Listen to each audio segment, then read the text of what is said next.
spanning the globe to keep you informed. This is the Earth Frenzy Radio Show. Interact at 646-478-5297.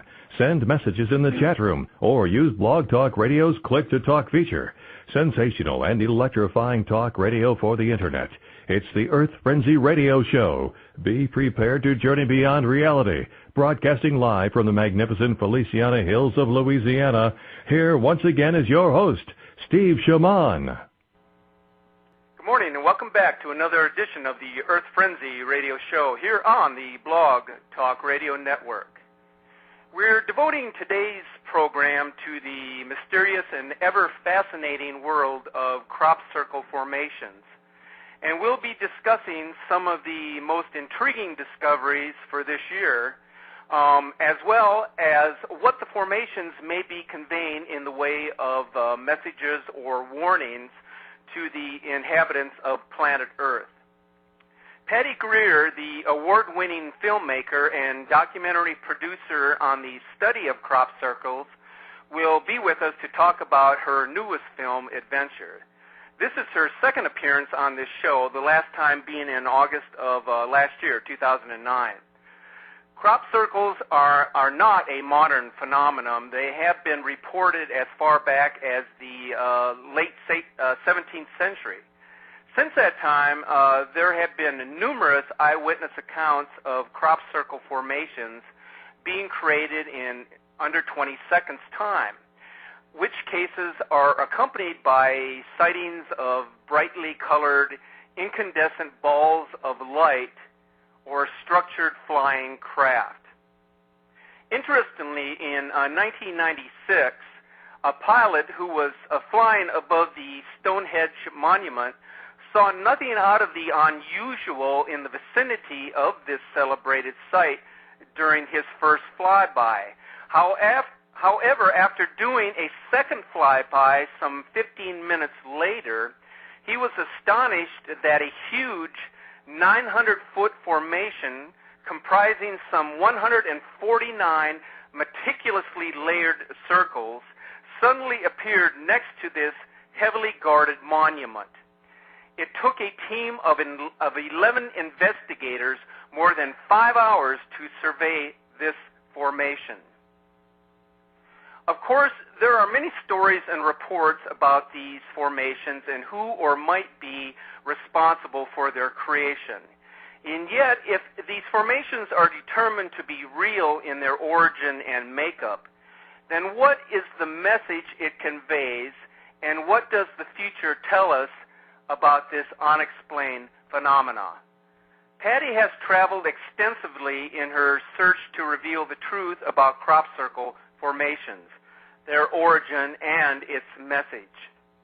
Her recent work in film production has not only covered the extraordinary topic of crop circles, but has also included UFO visitation and extraterrestrial life in the universe, and most notably, the 2012 time frame as a period of spiritual transformation and enlightenment for all of humanity. So we welcome her back to this show today. Hi, Patty. Hi, how you doing? I'm fine. Now, your most recent documentary film, Crop Circles 2010 Update, The Wake Up Call, received 2 EBE awards as Best Feature Film, UFO or Related, as well as Best Musical Score within a UFO program at this year's International UFO Congress and Film Festival. Now, what does your latest documentary film entail, and what message do your viewers hope to come away with that have seen this film? You know, the first thing I want to say, especially because Mother's Day is coming up, is that I come from a very straight family. This is the first movie where my mother and her husband both looked at me when it ended and said, "That was really good. We really get it." So for me, that was the big one. Happy Mother's Day to all of you mothers out there. But I think what happened is that now that it's my 4th movie, I'm looking at it more analytically. The first 3, I think I feel like kind of a puppet, that I was actually picked up from a crop circle and given a lot of information because I've never done anything to do with making movies. I never had any interest. I never had any training. This was not my plan. I laid in a crop circle a few years ago and had an out-of-body experience that was extraordinary. And when I came out of it, I was laying in the crop circle still, but I had a new, my vision was seeing dimensions that I had never seen before. So something shifted in my visual input to my brain. All of a sudden I can see plasma. I can see another dimension. And it happened that day in a crop circle. I didn't know what else happened. All of a sudden I was going around saying, wow, look at all this stuff in the air. Isn't this interesting? So it was exciting in the moment for that purpose, but I didn't realize that I had been most likely downloaded the data to somehow even hold the movie camera, which I do now, and run it. And when I open the door and I look at all these numbers moving, I seriously today couldn't tell you what all of them mean, but I make the movies by myself up until the final edit. And I think that I'm being worked. I think that I am working with a higher dimension, and I believe it happened in the crop circles because it's so important to get the information that the higher dimensions are bestowing upon the inhabitants of our planet. You know, we have an opportunity. We're listening to all the stories about the Mayan prophecies, the I Ching prophecies, even the Bible, and it's not really what Jesus said, it's just the reinterpretation of humans. But there's all this doom and gloom of 2012, and of course, where did all the money go this year? It went to the big, we're all going to die, and your children are going to bleed in front of you before they die, 2012 movie. I'm not slandering it, I'm just saying that's the concept. Let's all be really scared because it's going to hurt too. Well, I mean, it was a highly entertaining, that of course was a highly entertaining movie that Sony put out. But you know, there's a lot of fantasy in that movie. It's not, there might be some realistic aspects to it, but a lot of it definitely was fantasy. Absolutely. There were fabulous aspects of reality. Again, for me being what I know today, I have to make a conscious choice every morning to not let my brain go in that typical circle of what just happened to me literally this week and this month on the planet. I have to really wake up and consciously say, I am making a choice today to really not open those emails, but rather focus on the beautiful place I live, the fact that I'm finally in love. I mean, the good things. And I'm telling people, my children included, I hear what you're saying. God, it must be awful. And, God, what is it about today that's really cool? Because I swear it's true. We got to really focus on the good things. We're being tested. We are being tested right now. What do you feel that these higher entities are communicating with you in general? Now, I know you told us last time you were here, last August, that you were seeing these balls of light, and especially in your backyard, that these were occurring, or they were occurring in your bedroom while you were sleeping. No. I didn't get to see it. The man that I was dating until that night, shall we say, or the next morning, he had an experience in my home. And the home that he had the correct. I stand corrected there. Okay. No, I wish it had been my experience, because here I thought he was somebody that didn't have any rituals going on in his life. You know, he's a music producer, very successful, but complete tunnel vision. No spiritual conversations. I mean, it was a limited conversation that we had, which was very much toward music, and for 4 years. But then, on that night, in my bedroom in 2001, he had an experience, but he wouldn't have had it if I hadn't awakened him with talking in my sleep. And the words that I said that woke him up were, it's not what you see, it's what you don't see. It's not who you know, it's who you really are. Now I'm looking at my boyfriend in the morning and I'm going, oh, come on, you are so making that up. He said, no, you woke me up. You said it really loud, but that's not all. And then he laid there while two different balls of light, one at a time, came into my bedroom, went completely around the ceiling of my bedroom, out the hallway, and he watched it go out the lower living room window. And it was a white ball. He thought it was headlights outside of my bedroom window. And outside my bedroom window was a place that I used to call the animal stage. I hand-fed foxes and deer, and I took my time out there. So I knew I had a lot of elemental energy. And so why this man had the experience, and what he told me was the second ball that came in was white on the outside, and when it came through the wall, it was bright green. Now, I had never heard about orbs in 2001. I had no idea what he was talking about, and I knew he didn't do drugs, so I figured the guy is not crazy. I mean, he's really serious. And then he went on to say, I shook the bed so hard to wake you up, and you wouldn't wake up, that it was hitting the wall. The headboard was hitting the wall, and you wouldn't wake up. How could you not wake up to see this with me? I know what I saw. It wasn't a dream. So it wasn't until about 4 years ago when I started hanging out with all these people every summer in England in the crop circles. I sat down with Barbara Lamb, who's a very good friend of mine, and she's done over 1,800 regressions with people who have had ET experience. And I said, Barbara, why did this guy, who has no spiritual beliefs, it seems, get this huge experience in my bedroom? And I didn't get to see anything. He said he shook me, and she said, well, number one, you were locked out. And number two, this is not the first time this has happened to him, or he would not have physically been able to move.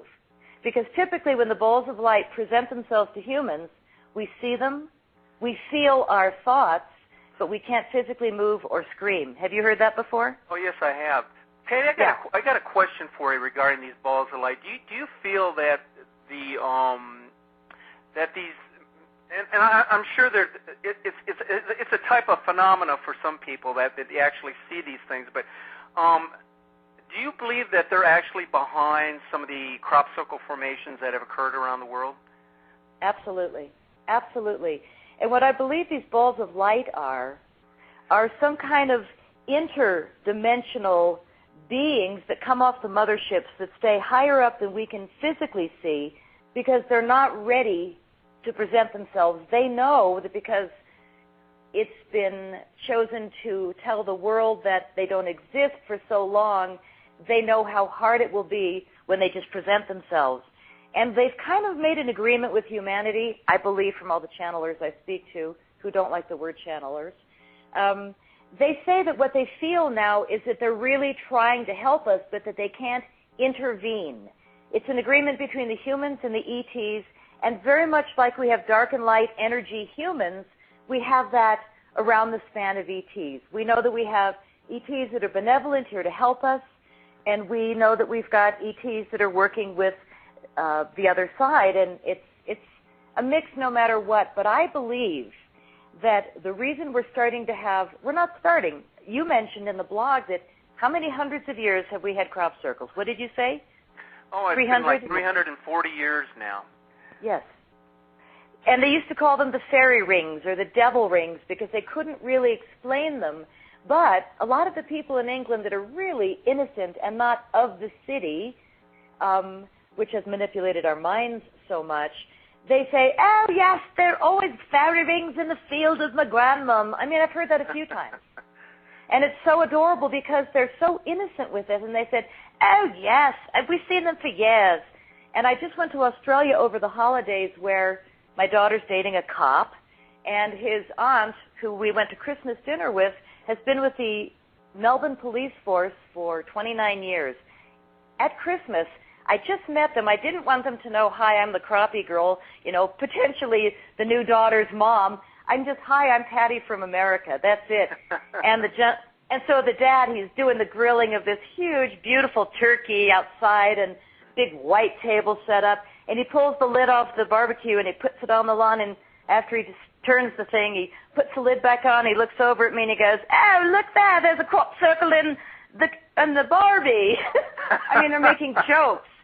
So I said, oh, gosh, now I'm busted. Now I'm busted, even across the world, trying to be quiet about what I know.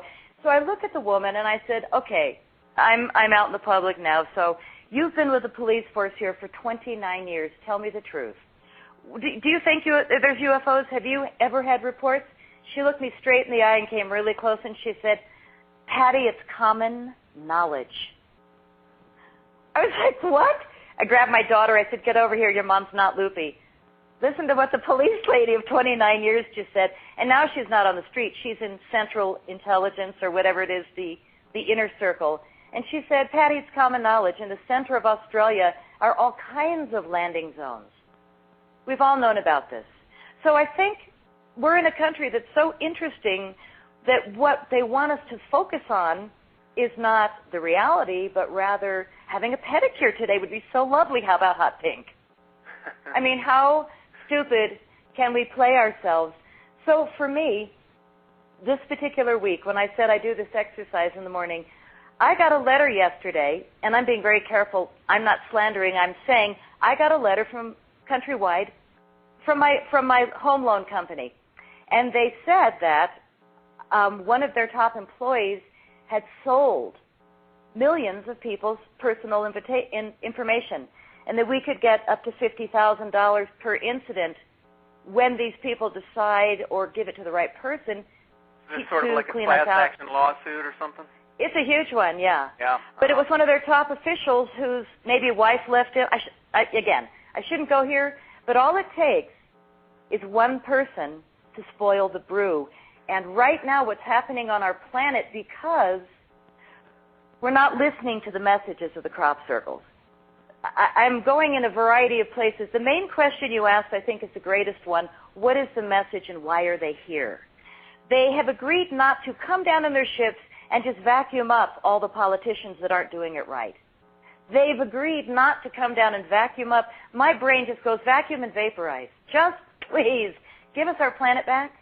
You know, the movie that I'm halfway through making now is called The Fairy Kingdom in the New Paradigm. And this is where I take my mind as often as possible. And I'm making up the world that I want to be in, but I'm also looking at the fact that I just met a man who came and picked me up with a truck and trailer and hauled my butt out of the city, like every dream I've ever had, and took me into the woods. I am sitting surrounded by the tallest aspen trees, and I've got a view of 14ers all around me. I got taken up to 11,000 feet with somebody who treats me with nothing but respect, and I've never had this in my life. I'm in a relationship now of the new paradigm.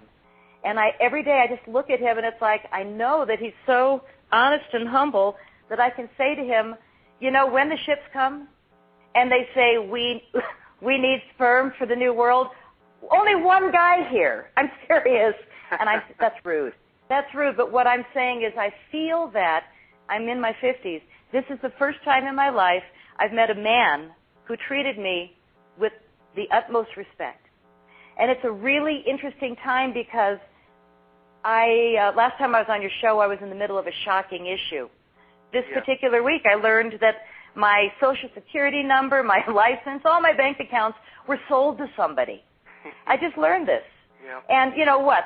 You know, yesterday I learned that somebody had also compromised my Amazon account. So all my movies, I'm no longer going to see the money from my Amazon sales. It's absolutely stunning what humans are doing right now. Well, you know, I discussed this with a previous guest, how the Internet can either be used for good or for evil, and it seems like these days it's used more for the evil purposes than it is for good. And like you mentioned, all these things that are happening, they're happening to a lot of people. Yes, yes. And the only good thing about this, which is a really good way to look at it, and this saves me, is that Patricia Cota-Robles, wonderful, positive speaker all over the world. I've done a few tours with her and 103 light workers. We travel to all the Catholic churches and Mother Mary churches, and we do all this ritual. And again, you know, everything that we think, say, believe has an effect, especially when we're on the air or on TV or writing a book or making a movie or talking to friends or on a chat line. Our thoughts, words, and actions are really creating the reality of the new paradigm that we're moving into.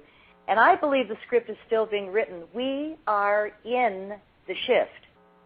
And we can still go one way or another, but each person is going to choose their own way. Because every day can be heaven in your brain, or every day can be hell. And I've been through both. I've had every opportunity today to go either way, but I am so committed to being happy because I know how hard it is to go the other way. And the world is asking us to really be tested now. So what Patricia Cota-Robles says, which I love, is that she says, even though it looks as if things are falling apart, what's happening now is that the planet is coming back into balance, and everything that is out of balance is being pushed to the surface to be healed.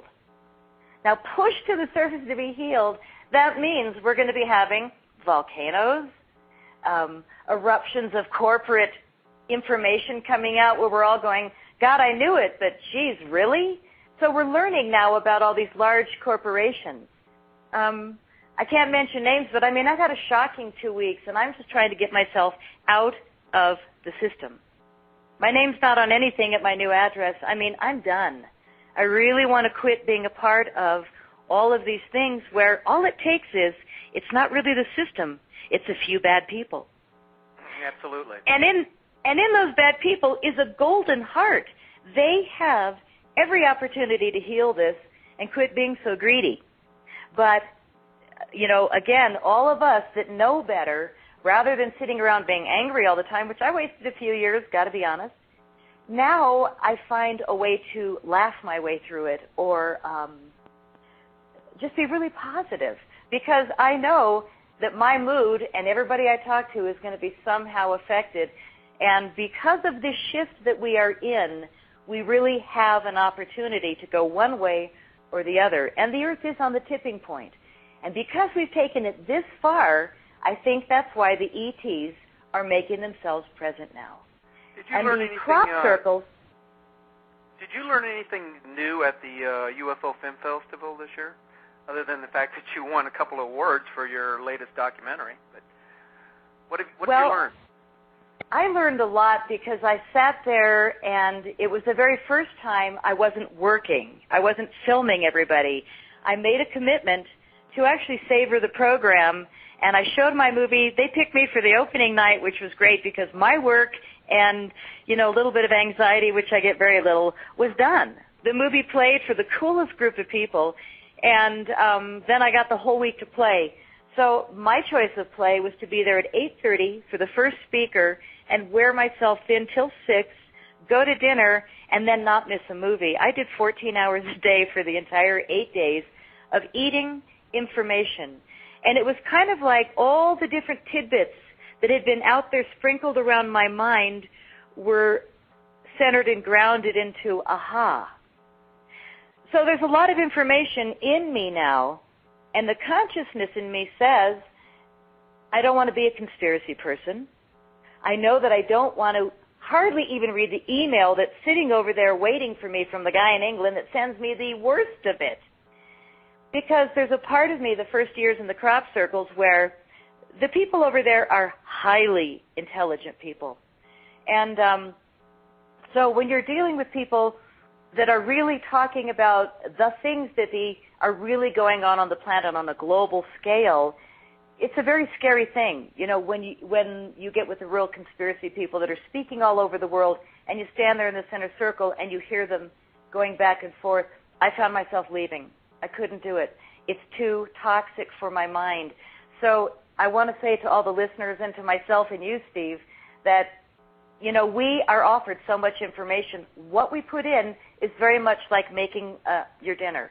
If you put really wonderful, healthy foods together, you're going to have a great salad. You're going to feel good later. If you put in some toxic, nauseous, wilted, frozen, way overdated dressing, you're going to have a really toxic mix, and you're going to pour that in your body, and that's how you're going to feel. So for me, yeah, I took in all the information, but boy, I have a huge platter of those things over there on the right, way over there, not in my flesh bag, which is my body.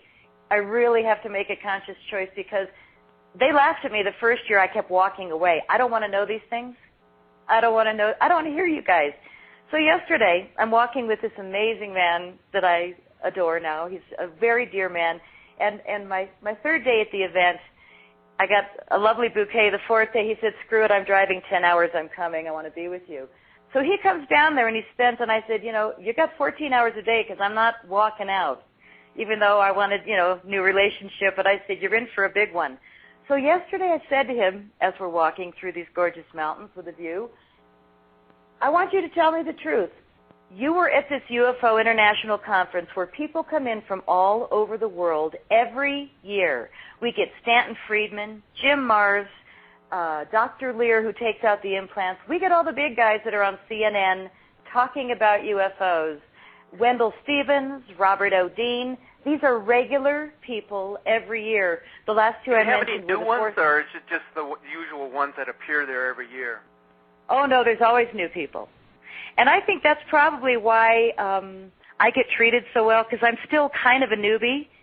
But I'm like one of the chipper ones. I dress in bright things, and I kind of jump around, and I'm this goofy, happy person, and the rest of them are so damn smart and so intellectual that it's always heavy conversations everywhere. It is I've so had heavy. Stan Freeman on my show, and believe me, he goes way above my head.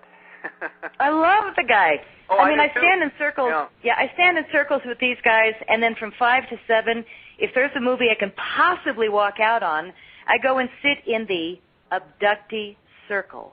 No press, no recording devices. You cannot take notes. You can only be in there if you've had experience with ETs and you share your experience. So there's like 30 people that sit in a circle, and my heart was palpitating. My eyes were welling up. People are going through incredible things.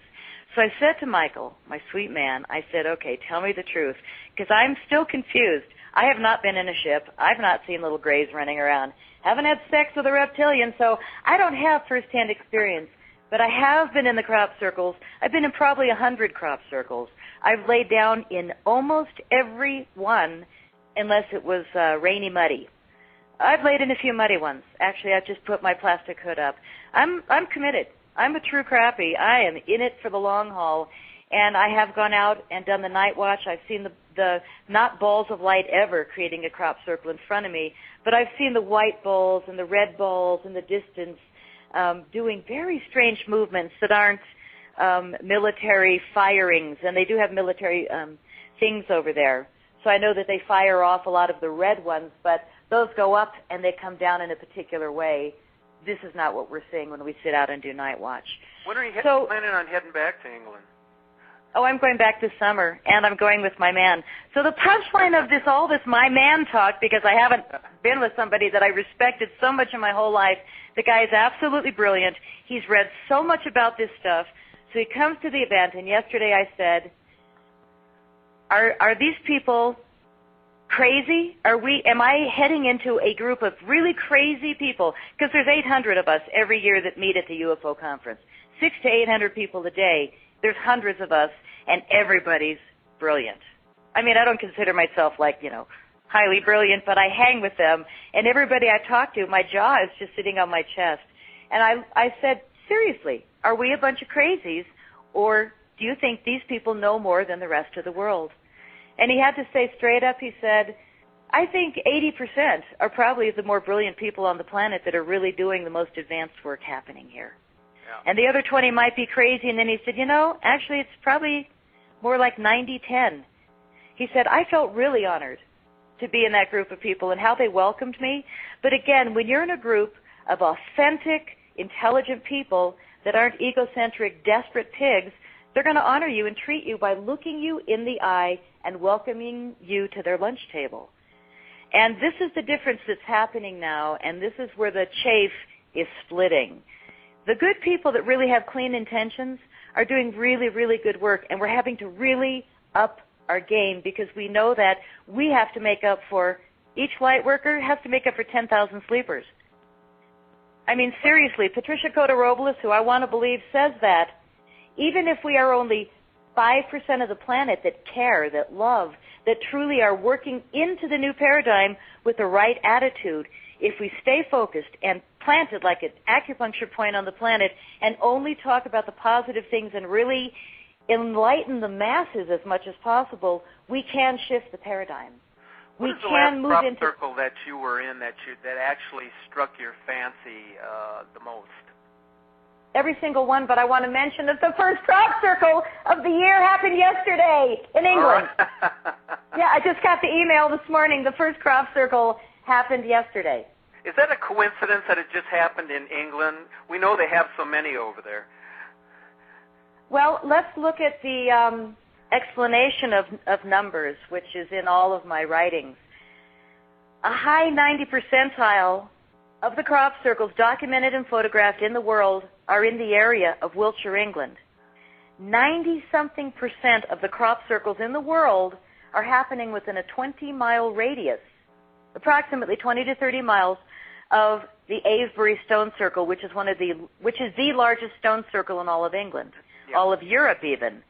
And the Avebury Stone Circle is sitting on top of 3 underground streams that meet in the center underground.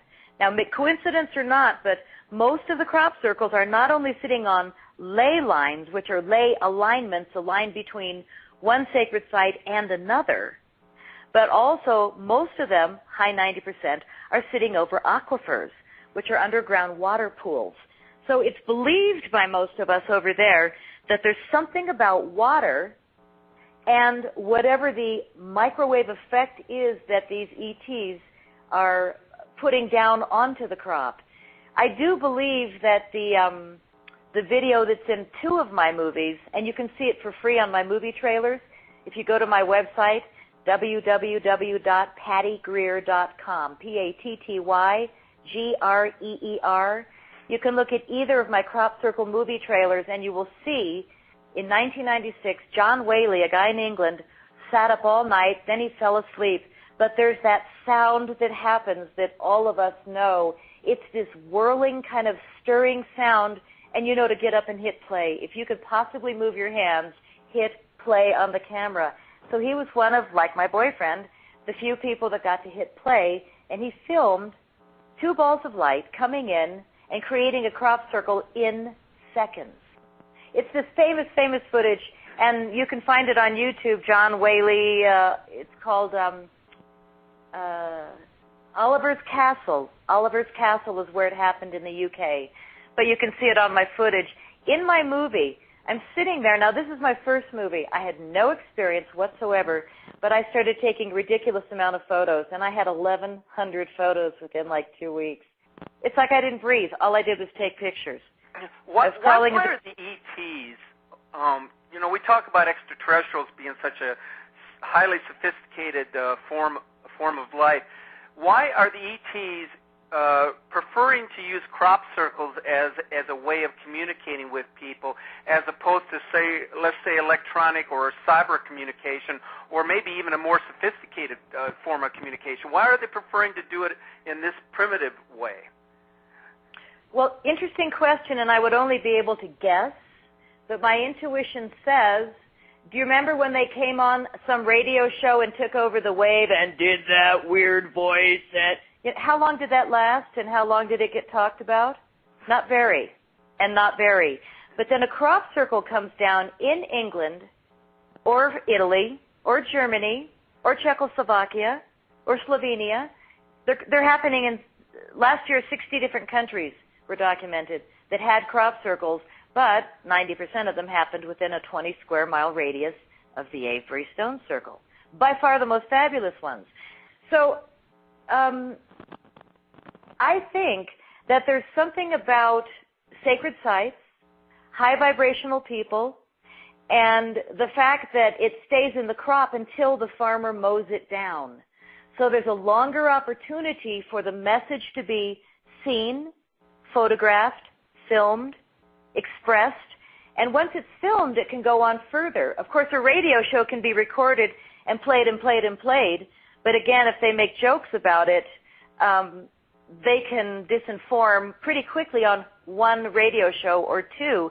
But when you've got 156 crop circles one year and 153 the next, and these are only the documented ones, and by documented, I mean somebody happened to be flying over the field low enough that week and looking in the farm fields to see. Maybe there are thousands of them.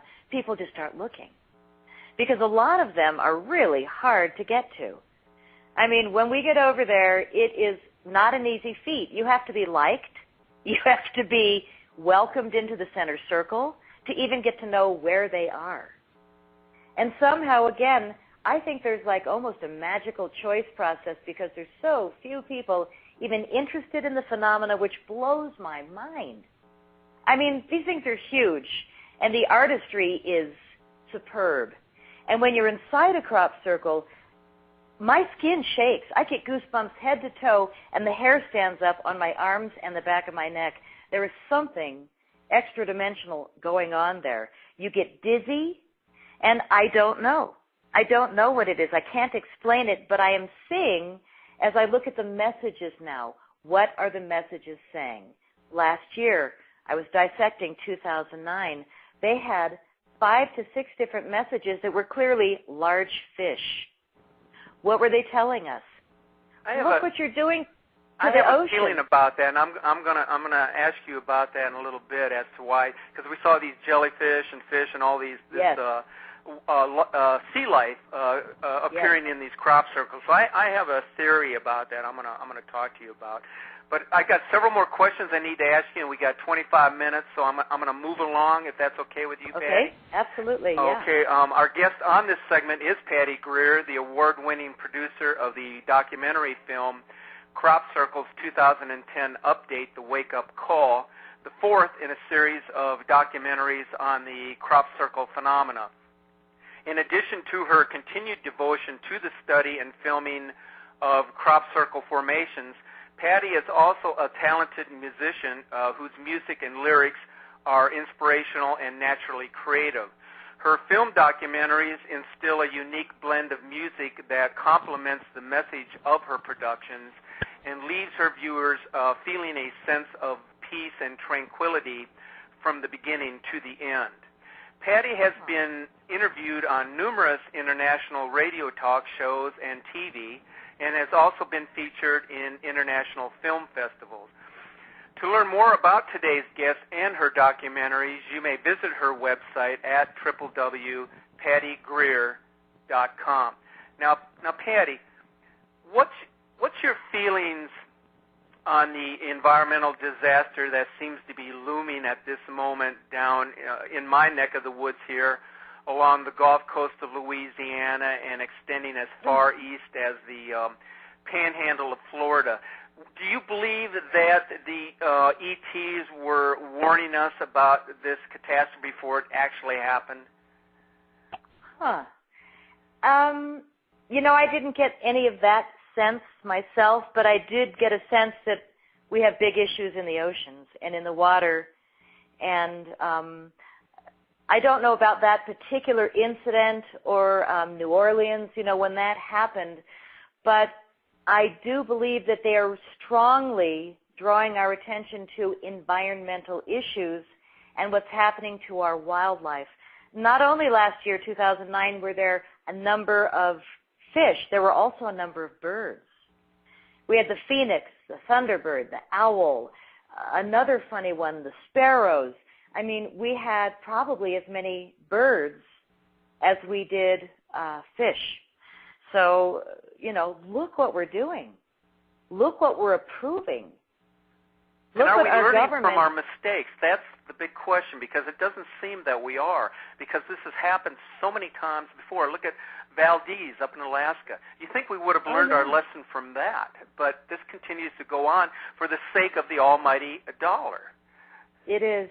I saw a CNN report, and they actually allowed somebody to admit that he was paid $600 by Exxon to promise to not sue them if he were chosen to go out and work for a cheap rate to clean up the Exxon Valdez spill.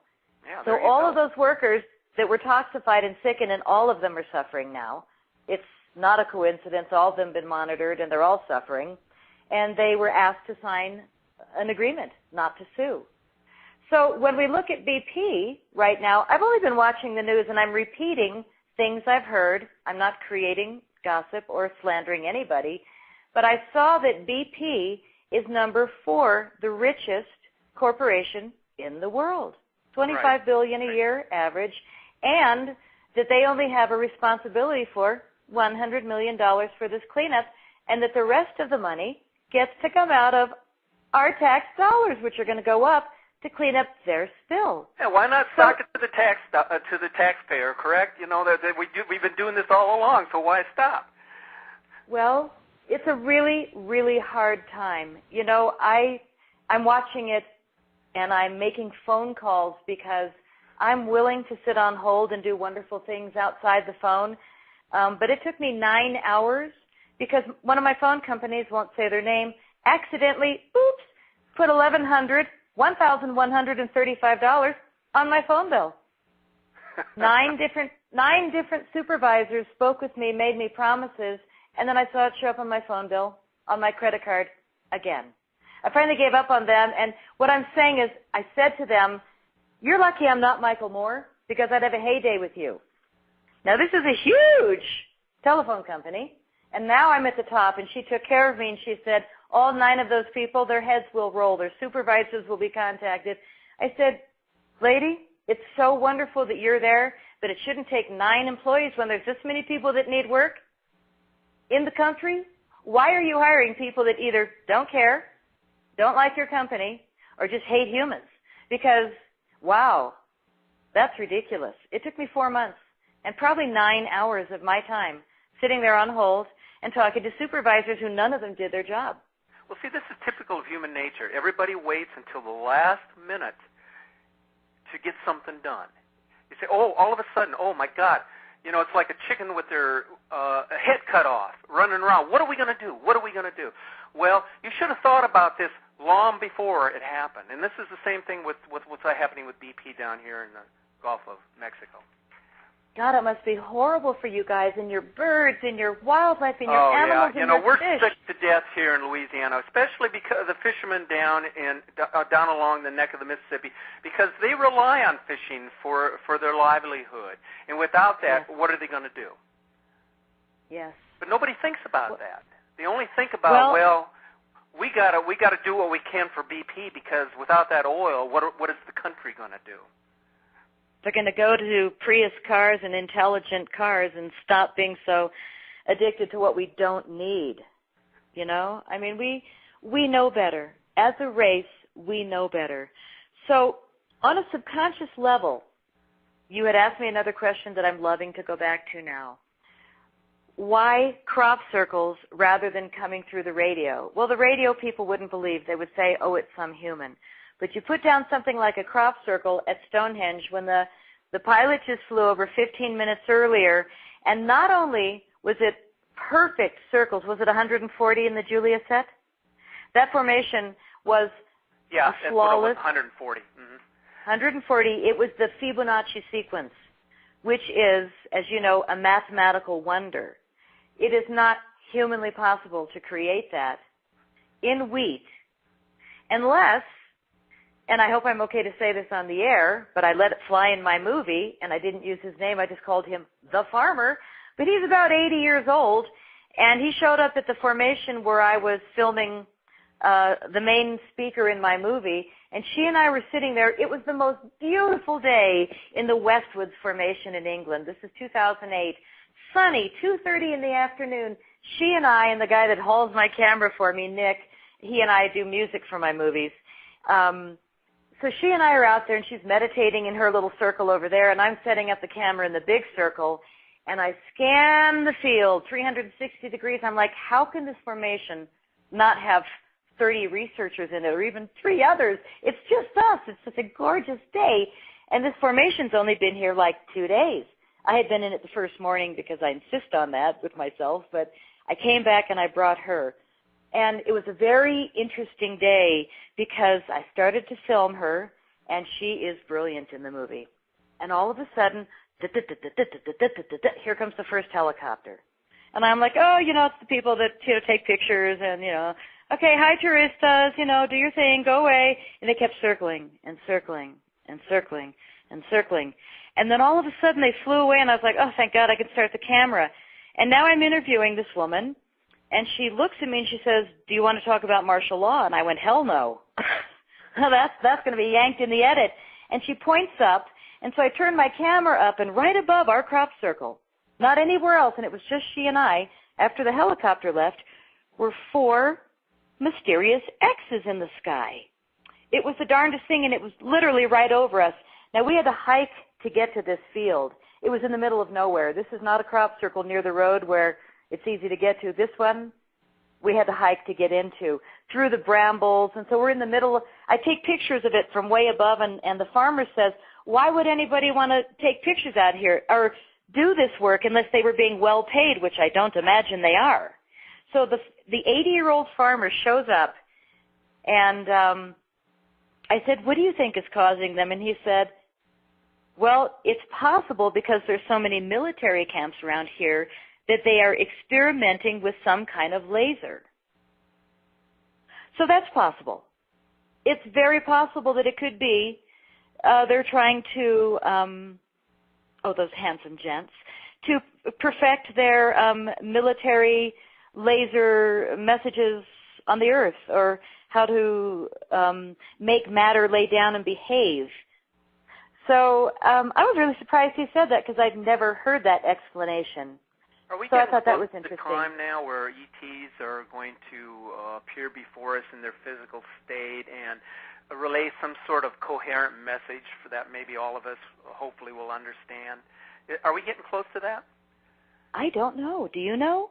I have. Does anybody know? I don't know for sure, but I kind of get a sneaking suspicion that we're getting very close to that time. Well, you know, the interesting thing about an answer to that is that it's already here. Yeah. It's already happening. It's already present. It's up to each individual human where you put your body. Because I, on purpose, am taking my body over there to England to be in the crop circles this summer. Because I want to be in a place where I will have an opportunity. Now that I've got a man with me, I'm going to be sitting out really late at night, and I am going to set intention like I never did before, because I got to say, I feel a little bit more protected. I was fearless. I was freaking crazy. From the day I laid in that first crop circle, I made 4 movies in 3 years. Almost every 6 months, I completed a full-feature documentary because I had no life. I absolutely did nothing but film, edit, and learn and learn. I mean, what I did at the UFO conference, it's just kind of like I said, making a great salad. You just keep putting the ingredients in, which is all of our lives. You know, we're creating this beautiful smorgasbord of information for our mind. And we have an opportunity to put in some toxic and noxious thistle at all times. But boy, we better be really careful what we put in our temple, because today it really counts. Are the ETs here? I think so. Have I met one? Not sure. Not sure why I was kept asleep that night. That really hits me as strange because I'm the one going, hey guys! I mean, after the UFO conference, I always go into the field.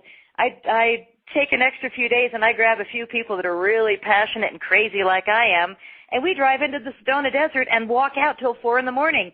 We've got our laser flashlights, and I mean, seriously, it's hysterical what I have done with people. We're out in the field going, come to us, you know, and all of a sudden one day it's going to slap me in the face. Sense that I do, I actually have myself, but that time is speeding up.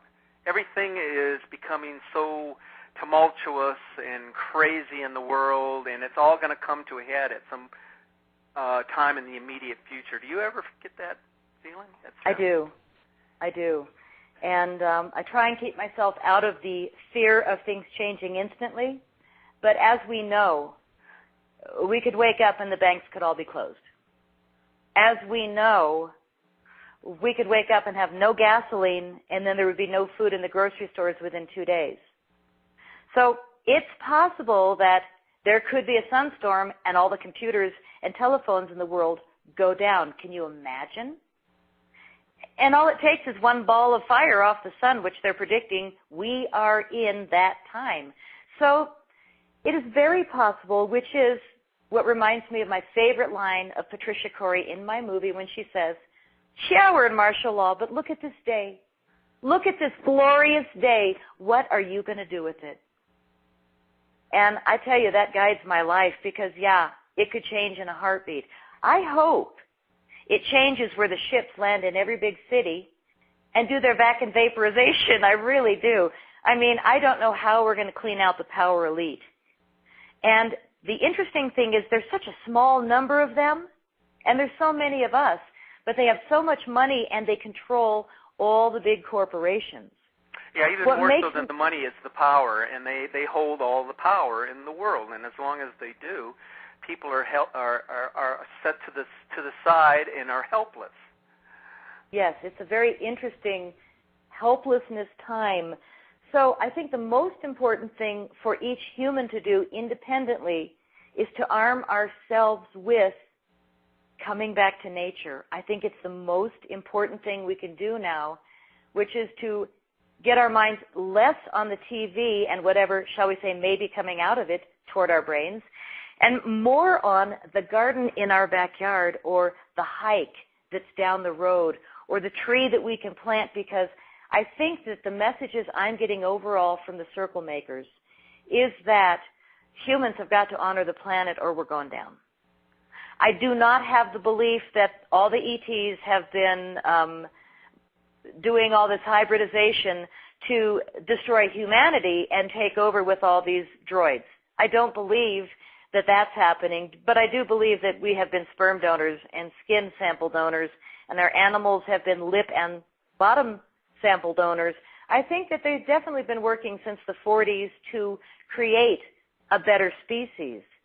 I just hope that it is the good side doing it and not the other stories that we might be hearing, because we could really be in trouble. We know that the skies are giving us gifts every day. We know that things are being dropped on us. It's everywhere on YouTube. I'm not creating anything. If you want to, people know what's going on. So this is the biggest one that concerns me, is that we are being, on purpose, poisoned. On purpose, given Alzheimer's, diabetes, all these great diseases are being gifted to us so that these financial systems can stay working. But now that all this exposure is happening, Goldman Sachs, UBS, they're just being brought to the surface.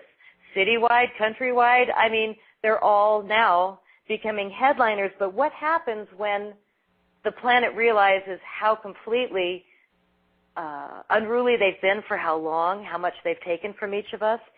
But just myself, I've done an inventory, which I recommend to all of you, as well as to have all kinds of food stored and water stored, just in case there's some strange thing that happens in your town, a tornado, a hurricane. We don't know what's coming, but we do know that we've hurt the planet and that we are doing so much testing under the water right now that our whales and our dolphins are actually beaching.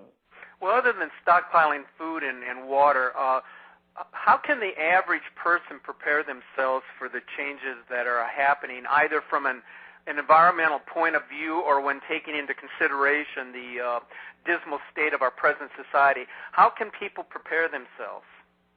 Well, I really think that it's an independent study per person, and it's really about getting back to the earth. I really think the punchline is going to be returning to nature.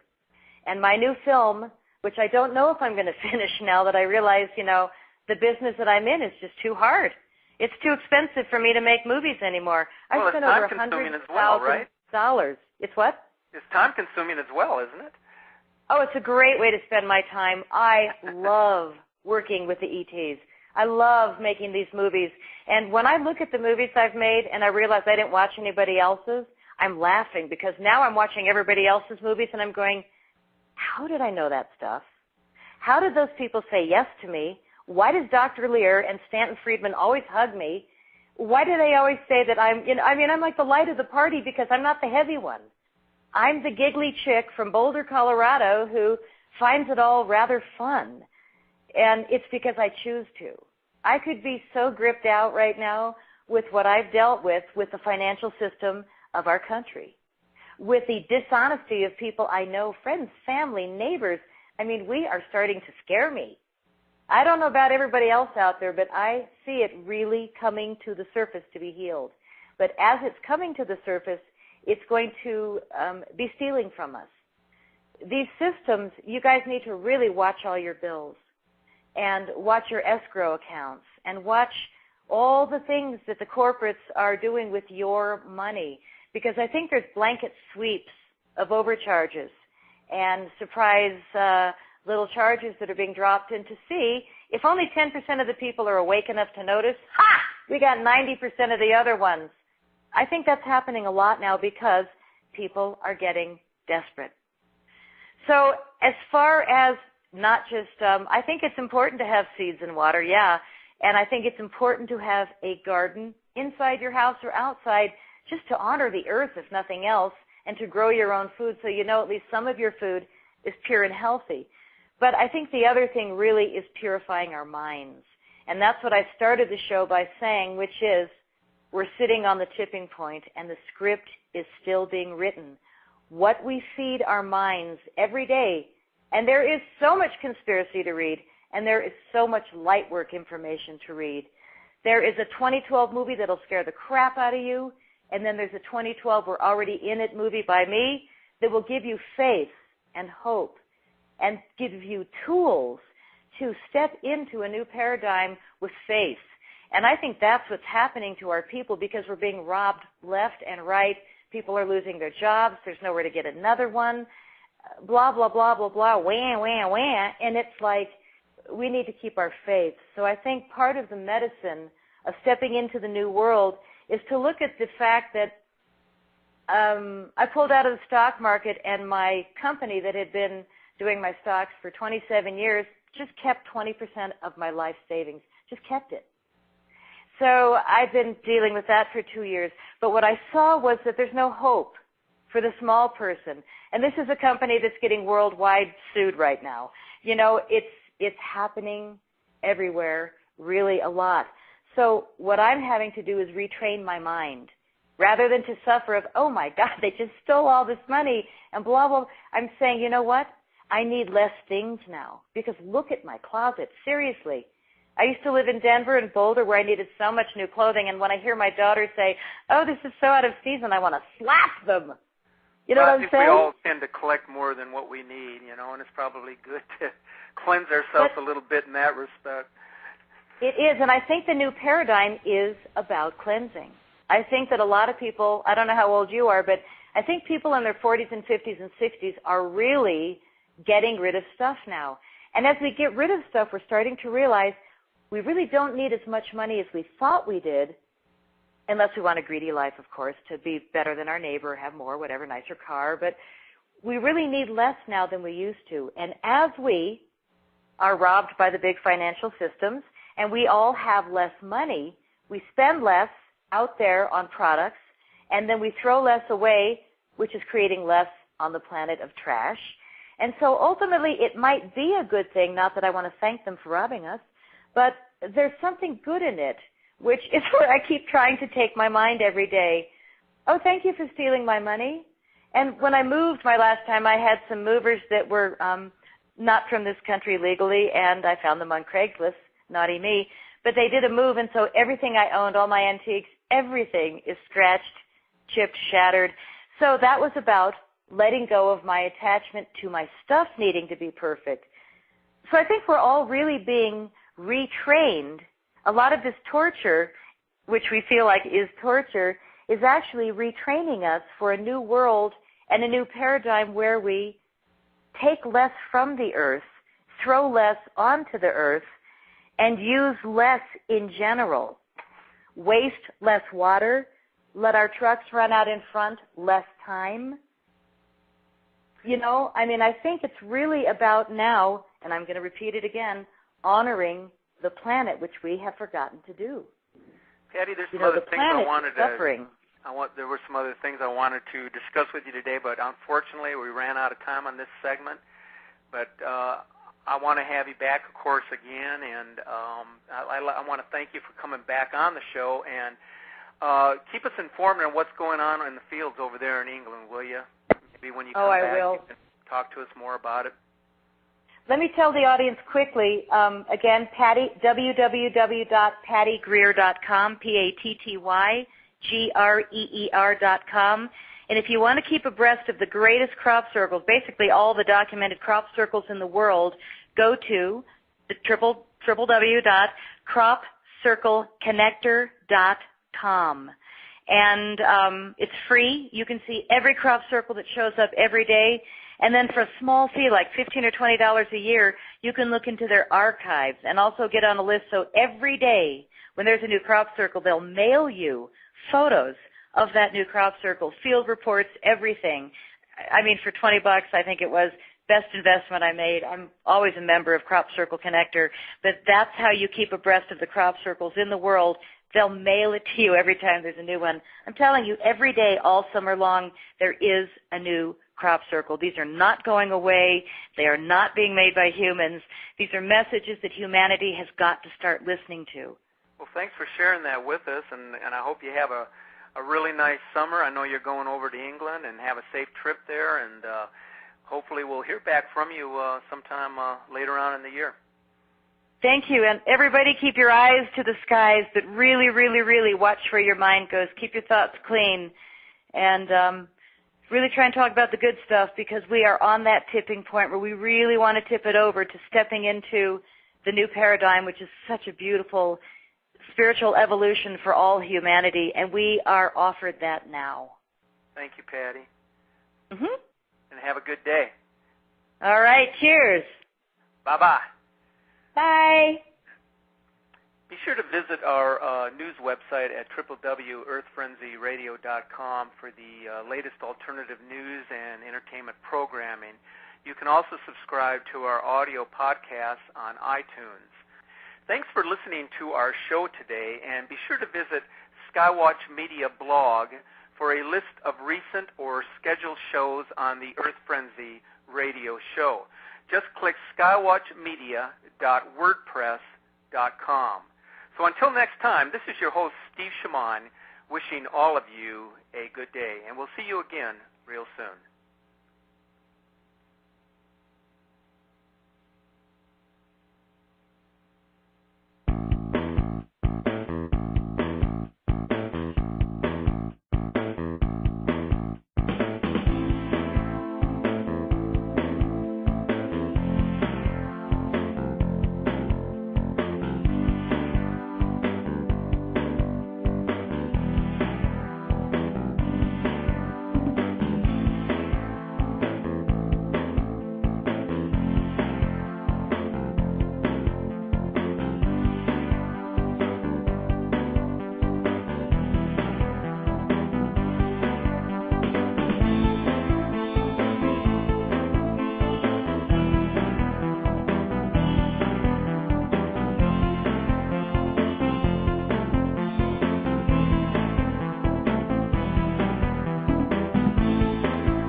I never had any interest. I never had any training. This was not my plan.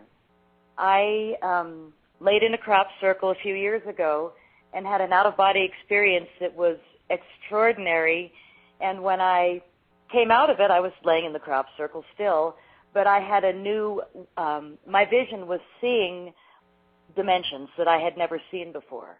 So something shifted in my visual input to my brain. All of a sudden I can see plasma. I can see another dimension. And it happened that day in a crop circle. I didn't know what else happened. All of a sudden I was going around saying, wow, look at all this stuff in the air. Isn't this interesting? So it was exciting in the moment for that purpose, but I didn't realize that I had been most likely downloaded the data to somehow even hold the movie camera, which I do now, and run it. And when I open the door and I look at all these numbers moving, I seriously today couldn't tell you what all of them mean, but I make the movies by myself up until the final edit. And I think that I'm being worked. I think that I am working with a higher dimension, and I believe it happened in the crop circles because it's so important to get the information that the higher dimensions are bestowing upon the inhabitants of our planet. You know, we have an opportunity. We're listening to all the stories about the Mayan prophecies, the I Ching prophecies, even the Bible, and it's not really what Jesus said, it's just the reinterpretation of humans. But there's all this doom and gloom of 2012, and of course, where did all the money go this year? It went to the big, we're all going to die, and your children are going to bleed in front of you. Since that time, there have been numerous eyewitness accounts of crop circle formations being created in under 20 seconds' time, which cases are accompanied by sightings of brightly colored incandescent balls of light or structured flying craft. Interestingly, in 1996, a pilot who was flying above the Stonehenge monument saw nothing out of the unusual in the vicinity of this celebrated site during his first flyby. However, after doing a second flyby some 15 minutes later, he was astonished that a huge 900-foot formation comprising some 149 meticulously layered circles suddenly appeared next to this heavily guarded monument. It took a team of 11 investigators more than 5 hours to survey this formation. Of course, there are many stories and reports about these formations and who or might be responsible for their creation. And yet, if these formations are determined to be real in their origin and makeup, then what is the message it conveys, and what does the future tell us about this unexplained phenomena? Patty has traveled extensively in her search to reveal the truth about crop circle formations, their origin, and its message. Her recent work in film production has not only covered the extraordinary topic of crop circles, but has also included UFO visitation and extraterrestrial life in the universe, and most notably, the 2012 time frame as a period of spiritual transformation and enlightenment for all of humanity. So we welcome her back to this show today. Hi, Patty. Hi, how you doing? I'm fine. Now, your most recent documentary film, Crop Circles 2010 Update, The Wake Up Call, received 2 EBE awards as Best Feature Film, UFO or Related, as well as Best Musical Score within a UFO program at this year's International UFO Congress and Film Festival. Now, what does your latest documentary film entail, and what message do your viewers hope to come away with that have seen this film? You know, the first thing I want to say, especially because Mother's Day is coming up, is that I come from a very straight family. This is the first movie where my mother and her husband both looked at me when it ended and said, "That was really good. We really get it." So for me, that was the big one. Happy Mother's Day. to all of you mothers out there. But I think what happened is that now that it's my fourth movie, I'm looking at it more analytically. The first three, I think I feel like kind of a puppet that I was actually picked up from a crop circle and given a lot of information because I've never done anything to do with making movies. Before They Die, 2012 movie. I'm not slandering it. I'm just saying that's the concept. Let's all be really scared because it's going to hurt too. Well, I mean, it was a highly entertaining. That, of course, was a highly entertaining movie that Sony put out. But you know, there's a lot of fantasy in that movie. It's not. There might be some realistic aspects to it, but a lot of it definitely was fantasy. Absolutely, there were fabulous aspects of reality. Again, for me, being what I know today, I have to make a conscious choice every morning to not let my brain go in that typical circle of what just happened to me literally this week and this month on the planet.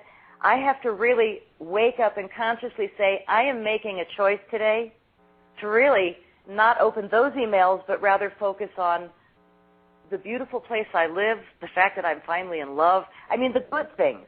And I'm telling people, my children included, I hear what you're saying. God, it must be awful. And, God, what is it about today that's really cool? Because I swear it's true. We got to really focus on the good things. We're being tested. We are being tested right now. What do you feel that these higher entities are communicating with you in general? Now, I know you told us last time you were here, last August, that you were seeing these balls of light, and especially in your backyard, that these were occurring, or they were occurring in your bedroom while you were sleeping. No. I didn't get to see it. The man that I was dating until that night, shall we say, or the next morning, he had an experience in my home. And the home that he had that's correct. I stand corrected there. Okay. No, I wish it had been my experience.